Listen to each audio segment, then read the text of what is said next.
Hi friends, welcome back to our channel. అప్పుడప్పుడు ఉపవాసం ఉండటం మంచిది. దీనివల్ల జీర్ణ వ్యవస్థకు విరామం దొరుకుతుంది, శరీరానికి చాలా మంచిది. అయినప్పటికీ తీసుకునే ఫుడ్ రకానికి సంబంధించి అవసరమైన జాగ్రత్తలు పాటించకపోతే, ప్రత్యేకించి షుగర్ ఉన్నవారైతే వరుసగా ఉపవాసం ఉండటం అంత మంచిది కాదు. అందుకే ఉపవాసం ఉన్నప్పుడు కొన్ని జాగ్రత్తలు తీసుకోవాలి. అవేంటో నిపుణులు ఏం చెబుతున్నారో నేటి వీడియోలో నేను మీకు తెలియజేస్తాను. సో వీడియోని ఇక్కడ స్కిప్ చేయకుండా చూడండి. టోటల్ డయాబెటిస్ హార్మోన్ ఇన్స్టిట్యూట్ లో డాక్టర్ సునీల్ ఎంజైన్ చెప్పిన దాని ప్రకారం డయాబెటిస్ ఉన్నవారు వరుసగా ఉపవాసం ఉండటం చాలా కష్టం. ఎందుకంటే ఆహార విధానాలలో మార్పు, ఉపవాస స్వభావం, తీసుకోవలసిన ఫుడ్ వంటివి పాటించాలి. ఉపవాసం ఉండే ముందు రక్తంలో గ్లూకోజ్ స్థాయిలు ఉత్తమంగా నిర్వహించేందుకు తక్కువ గ్లైసెమిక్ సూచిక కలిగిన ఆహారాన్ని తినడానికి రోజులో కొన్నిసార్లు రక్తంలో గ్లూకోజ్ స్థాయిలను చెక్ చేయడం చాలా ముఖ్యం. నేడు సులభంగా అందుబాటులో ఉండే కంటిన్యూస్ గ్లూకోజ్ మానిటరింగ్ డివైజెస్ అందుబాటులో ఉన్నాయి.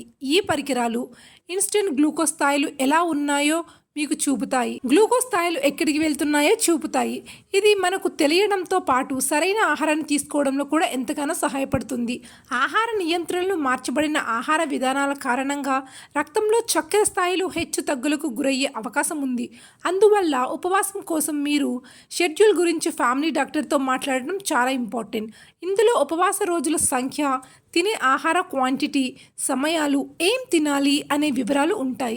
ఎందుకంటే ఇది గ్లూకోజ్ తగ్గటం, పెరగడాన్ని నియంత్రించి మొత్తం ఆరోగ్యాన్ని మెరుగుపరచడంలో సహాయపడుతుంది.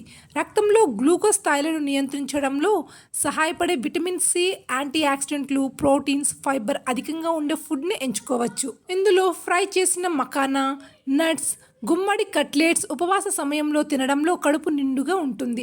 ఎందుకంటే అవి ప్రోటీన్ రిచ్గా ఉంటాయి. అదనంగా విటమిన్ సి, ఫైబర్ ఎక్కువగా ఉండే నారింజ, కివీ పండ్లు తీసుకోవడం కూడా చాలా మంచిది. ఎందుకంటే అవి శరీరంలో ఇన్సులిన్ హెచ్చుతగులను బ్యాలెన్స్ చేయడంలో బాగా సహాయపడుతుంది. ఉపవాస సమయంలో రక్తంలో గ్లూకోజ్ స్థాయిలను ఎప్పటికప్పుడు చెక్ చేసుకోవడం చాలా ఇంపార్టెంట్.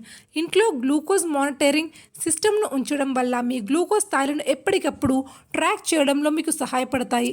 ఈరోజు కొన్ని సెన్సార్ ఆధారిత డివైజెస్ కూడా అందుబాటులో ఉన్నాయి. ఇవి మీ ఆరోగ్యం గురించి మెరుగైన నిర్ణయాలు తీసుకోవడంలో మీకు బాగా సహాయపడతాయి. మీరు హైపోగ్లైసెమియా, హైపర్గ్లైసెమియా దాడిని నివారించేందుకు ఉపవాస సమయంలో గ్లూకోజ్ స్థాయిలను చెక్ చేసుకోవడం చాలా ఇంపార్టెంట్.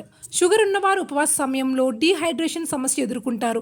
అలాంటప్పుడు ఖచ్చితంగా 2 నుండి 3 లీటర్ల నీళ్ళు తీసుకోవడం తప్పనిసరి. పులేని మజ్జిగ, నిమ్మరసం, గ్రీన్ టీ, పుదీనా నీరు, యాలకుల టీ, స్మూతీస్, కొబ్బరి నీరు వంటివి తక్కువ క్యాలరీల పానీయాలు వరుసగా ఉపవాసం ఉన్న సమయంలో హైడ్రేషన్ సమస్యను దూరం చేస్తాయి. అరటిపళ్ళు బదులు స్మూతీలో యాపిల్స్ వంటి పండ్లను యాడ్ చేసుకోవడం మంచిది. మీరు మీ స్మూతీకి 2 టీ స్పూన్ల అవిసె గింజలు, చియా గింజలు కూడా వేసుకోవచ్చు. ఎందుకంటే ఇవి టైప్ 2 డయాబెటీస్ ప్రమాదాన్ని తగ్గించేందుకు బాగా సహాయపడతాయి. ఇక ఈ షుగర్ ఉన్నవారు ఉపవాస సమయంలో వర్కౌట్స్ చేయవచ్చు. అయితే ఇవి తక్కువ స్పీడ్తో చేయాలి. ఈ సమయంలో ఒత్తిడి లేకుండా చూసుకోవడం ముఖ్యం. కాస్త నడవడం, స్ట్రెచ్చింగ్ వర్కౌట్స్ చేయవచ్చు.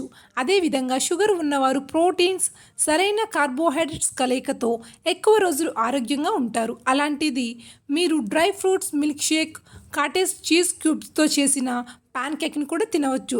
సో ఫ్రెండ్స్, విన్నారుగా, ఈ చిట్కాలతో మీ ఉపవాసాన్ని చేసుకోవచ్చు. ఈ వీడియో మీకు నచ్చితే లైక్ చేయండి.